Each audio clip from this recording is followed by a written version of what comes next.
So guys, இந்த படம் எந்த லாங்குவேஜ் இருந்தாலும் போய் பாருங்கள். ஏன்னா இந்த படம் தமிழில் கிடையாது. அண்ட் செகண்ட் திங் என்னென்னா, இந்த படம் எந்த ஒரு ஓடிடி பிளாட்ஃபார்ம்லையும் கரண்ட்டாக அவைலபிள் கிடையாது. அப்போ இந்த படம் எங்கே தான் இருக்குது, எப்படி பார்க்குறதுன்னு நினச்சிங்கன்னா, இந்த வீடியோட எண்டில் சொல்கிறேன், போய் பாருங்கள். ஸோ இந்த படத்தோட ஸ்டோரியை பற்றி பார்த்தீங்கன்னா, நம்ம ஹீரோ வேலை சம்மந்தமாக தன்னோட ஃபேமிலியை கூப்பிட்டு சவுத் ஏஷியாவில் இருக்க ஒரு கண்ட்ரிக்கு போய் இறங்குறாரு. அங்கே இறங்குனதுலேருந்து நிறைய அப்நார்மலான விஷயங்கள் நடக்கிறதா பார்க்குறாரு. அன்றைக்கி நைட்லேருந்து டிவி, டெலிஃபோன் மாதிரியான எந்த டெக்னாலஜியும் அந்த நாட்டில் ஒர்க் ஆகலை. சரின்னு அடுத்த நாள் காலைல போய் வெளில போய் பார்த்தா அந்த நாடே போர்க்களமாக இருக்குது. எந்த அளவுக்குன்னு பார்த்தீங்கன்னா, ஒரு குரூப் இருந்துட்டு வெளிநாட்டுக்காரங்க யாரை பார்த்தாலுமே வெறித்தனமாக அடிச்சுட்டு கொலை பண்ணுறாங்க. அண்ட் அதுக்கான காரணம் என்னென்னா, யூஎஸ் கவர்மெண்ட் இருந்துக்கிட்டு அந்த நாட்டை கொடுத்த கடனை வசூலிக்க முடியாததால் அவங்களோட வாட்டர் ரிசோர்ஸை ஒரு ப்ரைவேட் கம்பெனிக்கிட்ட விற்றுறாங்க.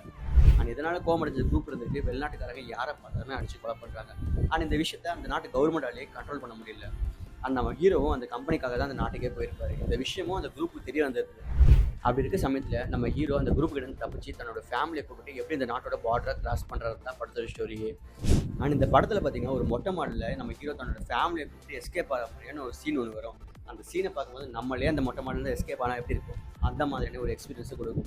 அண்ட் ஓவரால் அந்த மூவி எப்படி இருக்குன்னு பார்த்தீங்கன்னா, ஒரு சீட் எஜ்ஜில் உட்காந்து ஒரு த்ரில்லிங்கான மூவி பார்த்தா எப்படி இருக்கும், அந்த மாதிரியான ஒரு ஃபீலை கொடுக்கும். அண்ட் 2015 ரிலீஸ் ஆன இந்த படத்தோட பேர் நோ எஸ்கேப். அண்ட் இந்த படம் எங்கே இருக்குதுன்னு பார்த்தீங்கன்னா, யூடியூப்பில் பெய்டு கண்டென்ட்டாக இருக்குது. ஸோ இந்த படத்தை போய் பார்த்து பிடிச்சிருந்தா கமெண்ட்டில் சொல்லுங்கள். அன்டில் தென், பாய்.